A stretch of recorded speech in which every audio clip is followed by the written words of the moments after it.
Welcome. A friend has requested an analysis of Saturn Dasha for his horoscope. These are his birth particulars. They are very accurate birth particulars. And this is the South Indian style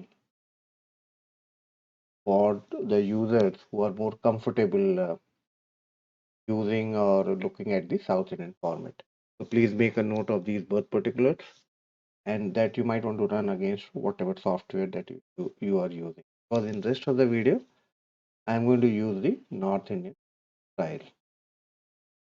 So in this chart, we are going to look at the Saturn Dasha that will be covering the 37th to 56th year of this person's life. We'll look at some of the conventional method and what other methods are available versus the KP or the Krishnamurti's approach. So this is the North Indian style, Rashi, Vansh, and the KP Bhavchal. And the Saturn Dasha will start from 2006 and it will end in 2025. So a lot of events have already happened. That also we will cross verify. Now the first thing that I did was to look into the very traditional way of the placement of planets, and I came across this book. And I thought I'll just look into the Saturn by way of its placement for the Leo ascendant. So for the Leo ascendant, which is the horoscope of this person, the Saturn is in the ninth house, the Rashi chart. Now this is a book by some Mr. Rao Rigu Sainta. So what it says, Saturn in the ninth house Aries, okay, for the Leo ascendant, right? Saturn in Leo ascendant in the ninth house. Great weakness in the house of destiny, some weakness in the house of God, get sufficient wealth. That's what is written in this book, just 2 3 lines. So I don't think we can get much use out of these kind of analysis, and because this is a long period, so 19 years, 2006 to 2025, pretty long period. So let's move on and let me look at one more conventional way, and that I like very much, and this is from the Rovanadi by Sage Satyachar. And here, let's just look at because these are two different houses owned by Saturn. So let's just look at one of them. If the Lord of the seventh house, Lord of the seventh is Saturn over here for the Leo ascendant, is placed in the ninth house with a benefic yoga, he may become rich in a foreign country, or his father may stay in another country. The native may do meritorious dharmic deeds in a foreign land. So these kind of analysis is given there. But when we look at these 19 years of a very long period, we are not sure if this is sufficient. I like Satyachar and I will try to do one video on how some of his rules can be translated into the KP astrology rule. But if we just use the conventional analysis that's found in these books, so these are not sufficient. So first thing is that let's look at what are we going to actually predict about the Saturn Mahadasha. So I spoke to my friend. We had a discussion back and forth, WhatsApp chat, email, those kind of stuff. And most of the time he said, yeah, those usual kind of things, you can just make a usual kind of analysis. Now, the usual kind of analysis means this. So Saturn Mahadasha, 37th to 56th year, this is a very happening period in a person's life, 37th to 56th year. And what are the usual thing that a person would expect as a part of reading? A career, a change in career, promotion or transfer, change of place, finances, money issues, ups and downs, property purchase. These are this is a very happening period, 37 to 56 years. So, the purchase or sale of property, then at the same time, in during this period or during these ages, the the kids at the home might be growing up. They will be in school or they will be ready to go to the college, and then they will be facing all these competition, and they will also try to settle down into some of the career paths. So that's so as a parent, this is a very crucial period. So a question related to the children, college, education, those kind of thing, career, marriage, those also become the usual thing in the 37 to 56 year.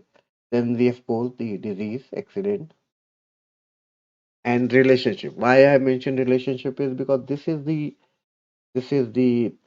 time, this is the ages in which these midlife crisis happens, and people get bored out of their relationship, and a lot of divorces or separation, these kind of things happen. So especially these days. So this is also one of the relevant question. And then of course the standard foreign journey. So if you look at all these questions, then you have to think about what kind of approach you might want to take in a horoscope to analyze these questions, because these are the questions you will get from your clients or from your friends or relatives about a particular period or a mahadasha.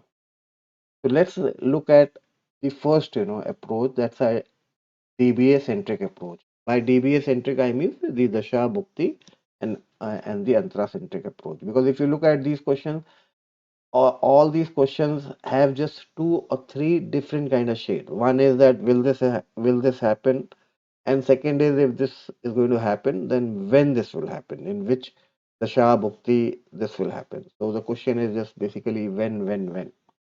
So for when we look into the when, then the DBA or the dasha bhukti comes into the picture. So I went on the web, and I thought, let me look at say the Saturn Mahadasha Fal, the what is usually mentioned. So I came across site, the Astro Sage, that's a very popular website. And then here the Saturn Dasha Fal. This is for this particular horoscope. I ran this horoscope on the free section on the website, and so let's read, says just some of the lines. During this period, you will be extremely happy. You would be able to handle even adverse situation. Family happiness is assured for you, though there can be some trouble and problems to your siblings. So now when you look at these kind of questions where person is trying to ask for career, promotion, finance, house purchase and sale, I don't know how effective these kind of reading makes any sense. This is a very horoscope specific reading, but I don't think this makes any substantial or any meaningful sense to our friend. So what I did was that I went to another website where I thought that let me look at the dasha and the antar, both dasha or the bhukti. So yogi, and this website gives the result of Saturn dasha as well as the various sub periods, various bhuktis. So let's look at one of the one of let's look at Saturn. Okay, so let's this is here it is. The effect of Saturn the dasha, which is the bhukti in the mahadasha of Saturn. Now let's read some of these lines. They say this period is also good for spouse and child relationship. The native also gets a lot of social support. However, if Saturn has adverse effects, this period can hinder career and professional life. We are talking about the Saturn period. That's a pretty long period within the Saturn dasha. But when you read these kind of results, and when you compare it with the kind of question that we have from our friend, let's again look at those questions. Those questions are about career, change in career, promotion, transfer, disease, accident. So this is not really, very helpful. These kind of predictions are not very helpful. So the DBA centric approach, where you get the result of the Dasha and Bhukti, and then you try to just sequentially read it out, is not very helpful. So let's rule this out as a good approach. Let's go back to our another approach that is recommended within KP. Now within KP, the best approach, and on which I have created other videos also, is the event centric approach. So if you look at this particular video that I created, where I have strongly recommended that if you are using KP, then event centric approach is the best approach. And what event centric approach does, it's very simple. It just takes your question and identifies the significators according to KP rules, and then identifies or recognizes the Dasha Bhukti when that particular event would happen. So let's look once again, look at these questions. And now I have not made use of uh, the cuspal sublord. Why I'm saying this is because, see, for example, in KP, if somebody says there's going to be some kind of a, let's say, a change of place during this dasha and all that, then you have to look at the CSL, the cuspal sublords, and I don't find those cuspal sublords very reliable, especially in the KP natal. I'm not talking about the horary. I'm talking about the KP natal or the KP, birth chart astrology. Cuspal sublord, I don't find them reliable. You might want to look at this particular video that I already created. So now we don't have any.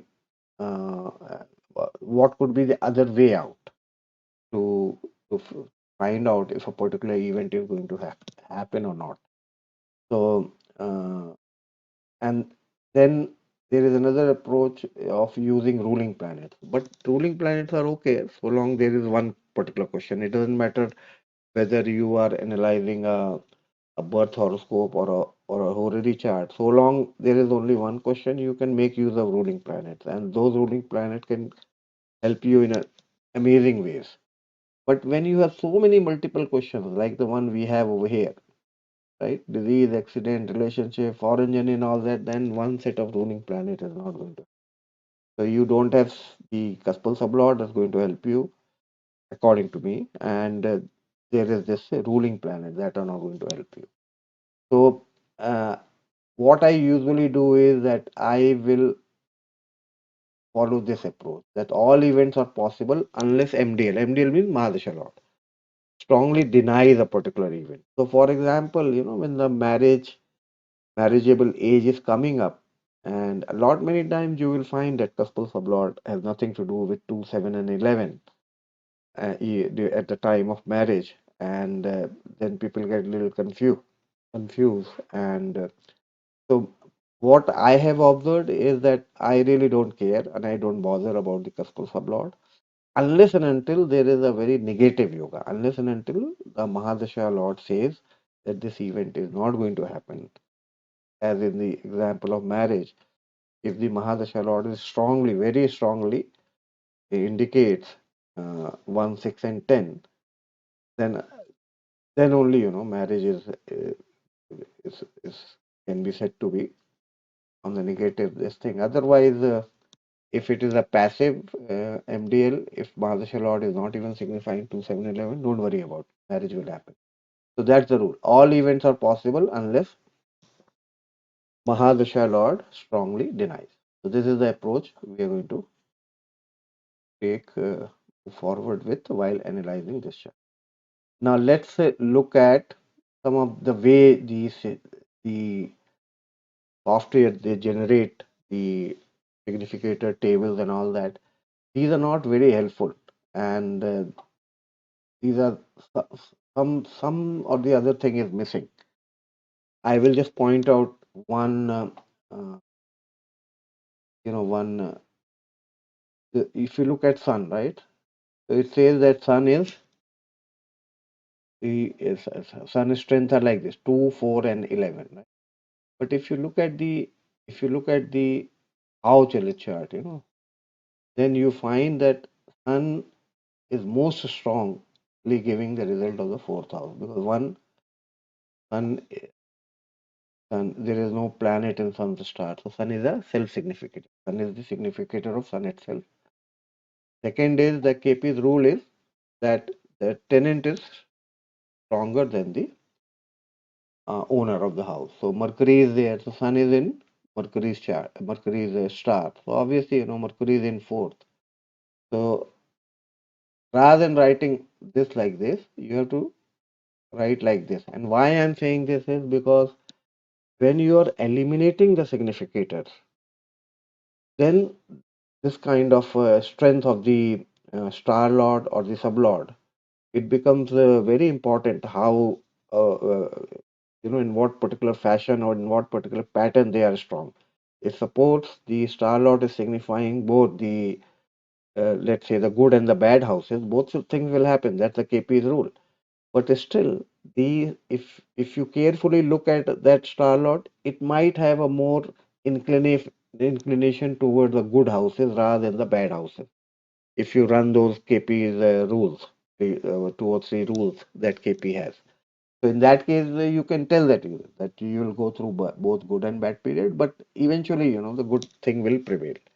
So this is just I wanted to just point this out to you because don't rely blindly on these kind of layouts, and you will eventually run into issues when analyzing a horoscope, and that is one of the main purpose of creating this video, just to show you that how you're going to run into these issues.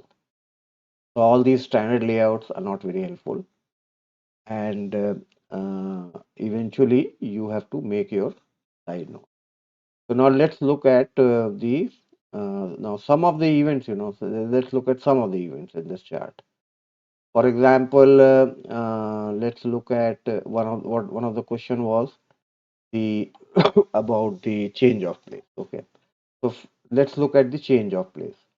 So what I will do is that unless the Mahadasha Lord signifies the change will not happen during the Saturn period. So let's look at the Saturn. So where is Saturn? Saturn we find is in the eighth house, which is already negating the ninth house that's meant for the long journey. And then Saturn is in the star of Ketu, which is signifying the first house. First house means the wherever you are. So first house is also kind of it denies moving out or relocating to other place. And then Ketu is also indicating the sun because it is in Leo, and sun is in the fourth house. So that's also the house of the current residence. So thus when I have identified the first question, change of place in the Saturn Dasha, and I'm going to write the result that in Saturn Dasha, most unlikely there is the person is not going to relocate or not changes, right? Then I will move on to other similar questions. So let's take another question. What's that question? Let's look at the relationship. Okay. Now, since you see the Saturn is already the Dasha Lord is already strongly, signifying the seventh house in the at the first and the last the sublord level, and so I would not. And then on top of it, if you look at the sixth lord, this is Saturn. It is not signifying the 12th. See, the separation only happens when there is a strong connection with sixth and 12th. A, a passive relationship might happen because of 1, 6, and 10. When people live together, the couple might live together, but there is a certain passiveness. And but the separation will actually happen only when the sixth and the 12th they are very strong. So we don't find that kind of a combination in this horoscope actually, and so Saturn Dasha we can rule out. that there is going to be any separation. And midlife crisis, you can mention that just a matter of common sense. Who will not agree? And especially, for the Cancer or the Leo ascendant, where Saturn becomes, seventh house, it is just a known fact. So, and then what I will do is that I will rather, make use of the 2, 7, and 11. And why 2, 7, 11? Because 2, 7, 11 indicates marriage. But I'm going to identify the 2, 7, 11, and these periods when jointly operates. Then what happens? It's not about the remarriage. At that time, then the married couple go through a good wife. They have a good harmony, and they go out on a vacation or they enjoy. So you can always identify the 2, 7, 11 and those combination. There will be a lot of 2, 7, 11, but you can eliminate and just identify maybe two or three, and then you can mark them out in the DBA and identify the period that these are the periods when the married couple will have very good wife. Similarly, you can do for 2, 5, 11. That's for the childbirth. They're not going to have any child during this period. They are too old now. Okay, and but when 2, 5, 11 becomes active, what happens? There is a good harmony with the kids. The parents, they enjoy the company with the kids. The kids, they enjoy company with the parents. So these are things that you can easily point it out and make a note and write as a part of your written Dasha. Now let's look at other major stuff, and that's the we discussed the married life and all. We identified, yeah, Jupiter, Moon, all these periods, and this is how you might want to mention that these are some of the periods couple when the couple will have a good wife. So now let's look at the property and sale purchase. That's a crucial question for the Saturn Mahadasha. And if you now look at the KP rule, that's a 3, 5, 10 for the sale of property and 4, 11, 12 for the purchase of the property. While analyzing this chart, when I was looking at this chart, then I thought that the Venus seems to be very strongly connected with the sale of property, and Sun is very strongly connected with the purchase of a property. You when you when you take your own time to look at these charts, then you will agree with me that this is how it looks. That Venus looks as the most strong, or from the sale point of view, sale of property, and the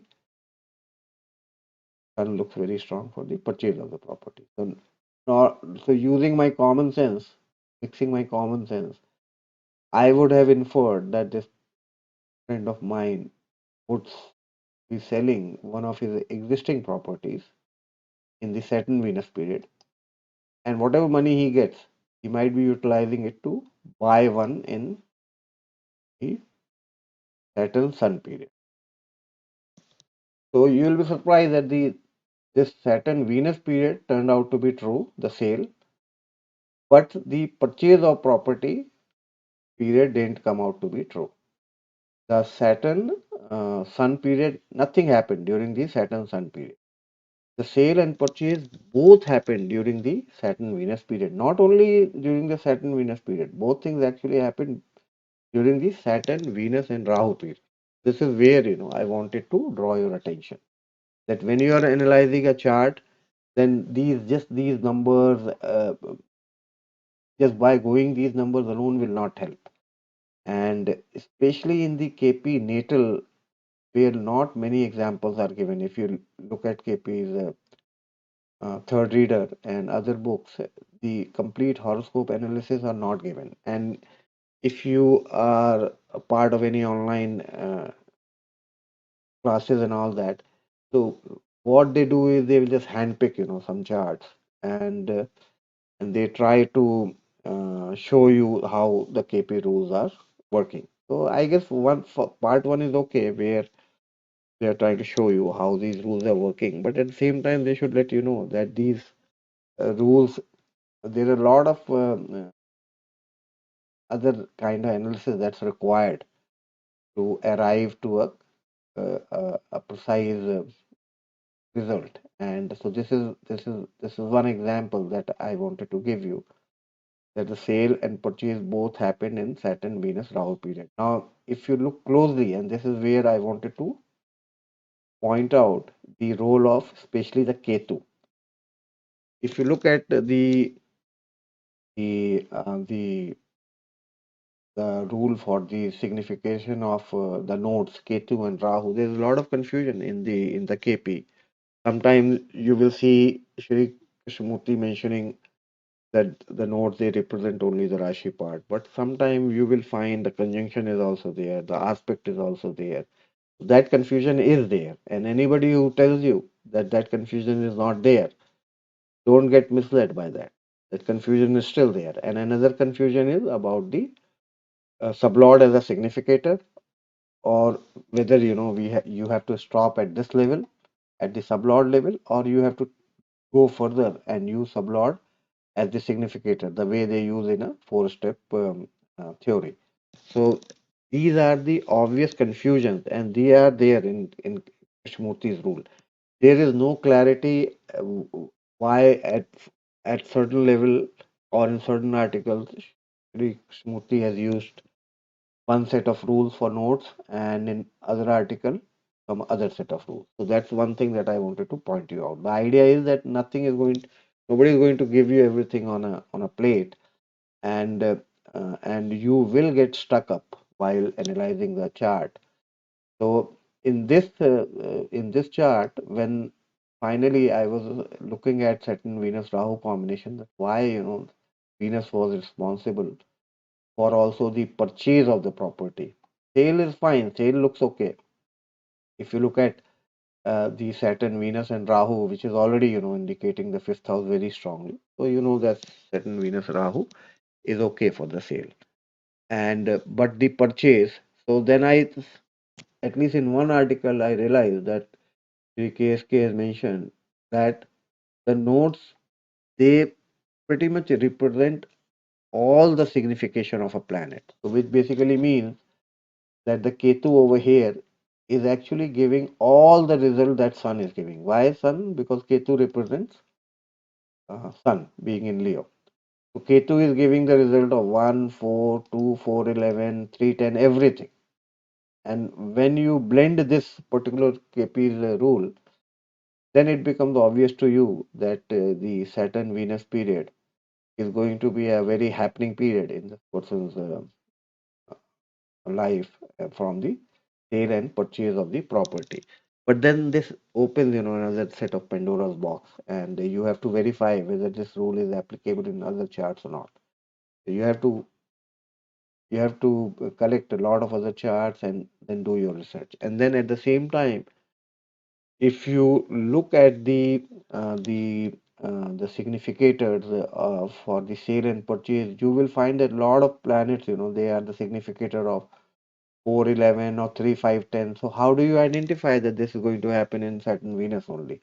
Why not in Saturn Mercury? Mercury is also a very strong, significator. If you look at 310, at least sale of property could have happened during the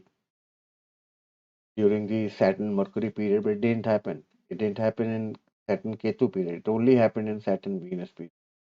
This is where I I found KP's small rule in his book called Transit. This is one article just, and there are a couple of lines I found where KSK has mentioned that the strongest planet will not allow the other planet to manifest a particular event if their if their bhukti appears in the timeline before their planet's own bhukti. So what does that mean? That if Venus is the strongest, and how did we arrive to this conclusion that Venus is the strongest? Because Ketu appears in the sublord, appears as the sublord. So sublord is always the strongest. So Ketu here becomes stronger even than the Mercury. So that in turn means the Venus is stronger than Mercury. So Venus becomes the strongest. So that's why in Saturn, Mercury, Saturn, Ketu, nothing happened. No sale of property happened. Though you can see all these significators are appearing strongly. And it is only Venus. So Venus didn't allow these things to happen. So this is a small rule that I saw in or that I read. KP's book on transit. And then another thing is that okay, fine. Why this is not happened again after Venus? If you look at Sun, let's say okay, the since the Sun results are being given by Ketu, and that in turn Venus has already absorbed that, so nothing happened at the time of Sun Dasha. But what about Moon? If you look at Moon, Moon also indicates strongly. It indicates actually, the purchase of a property, right? If you look at the 2, 4, 11, four is the perfect combination, and Moon is very strong because Moon is a self-significant, no planet occupied. But why it didn't happen? In the same book, case transit, I saw a rule where Krishnamurti has mentioned that if the significators are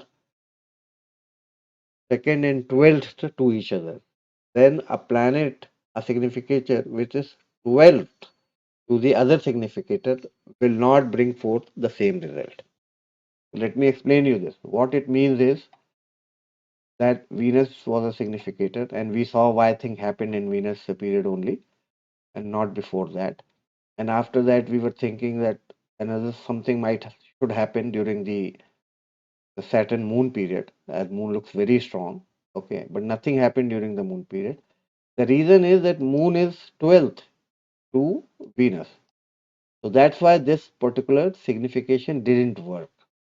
Okay, so I was very surprised to find that rule in KP's one of the articles. I'm not sure that how universal this rule is unless you or me or someone collects a few more horoscope and look into the whether this rule can be replicable is replicable or not. But the idea is that when you are doing a analysis of a chart, and you are going to run into these couple of problems, that how do you eliminate all these tempters and identify what is called as a true significant.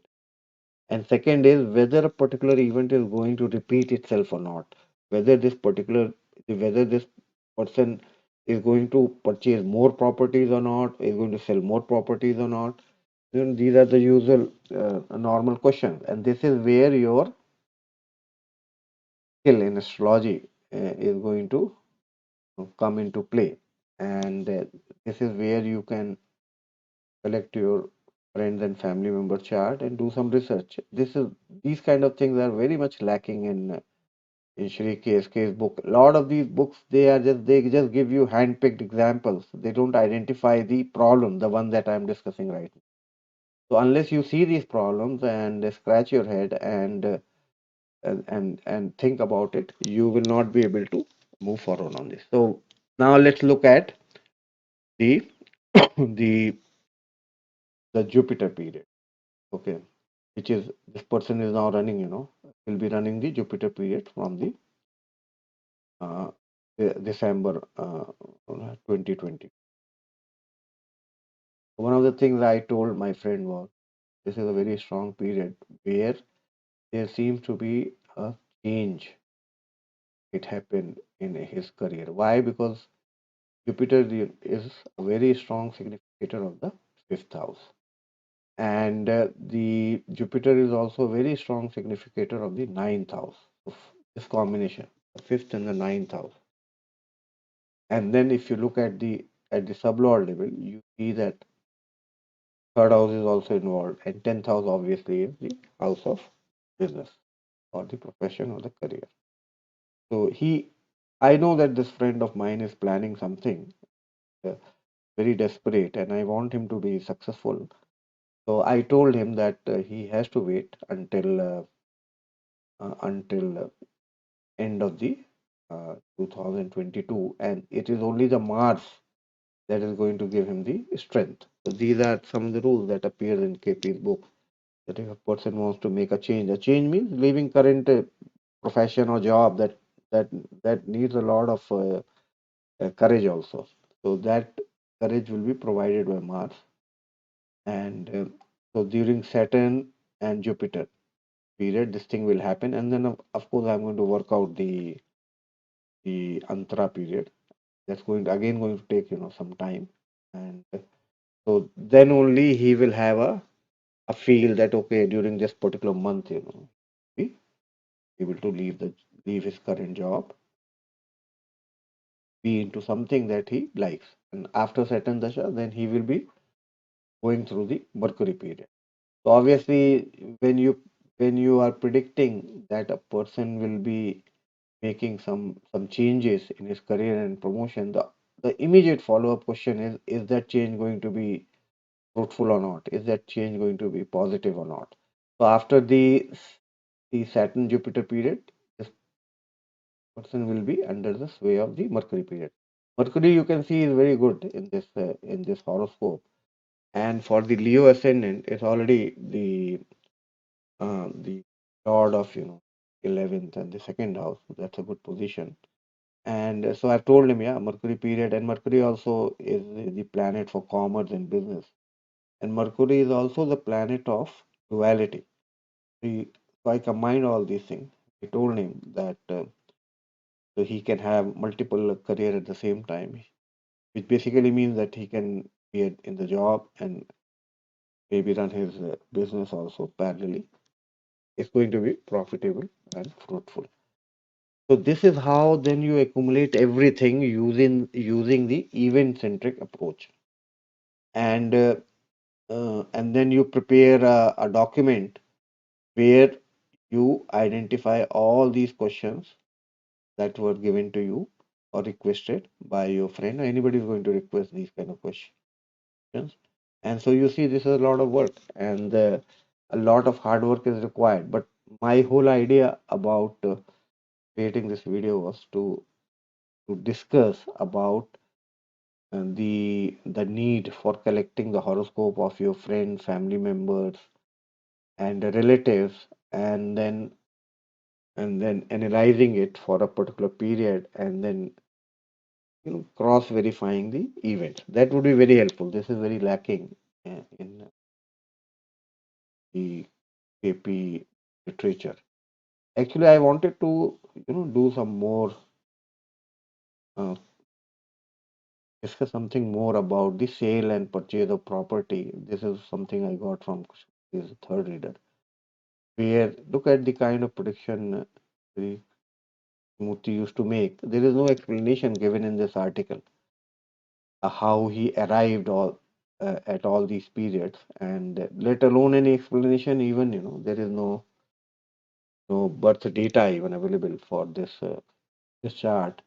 But I have to now run for a meeting, and so maybe in some future video I will discuss a few more things on the same line, that which is basically how to actually use KP astrology from the applied sense, applying it to a horoscope, seeing what predictions are coming true and what are not coming true, and maybe maybe I will hear from you, and I will look forward to your reviews also. Thanks for watching.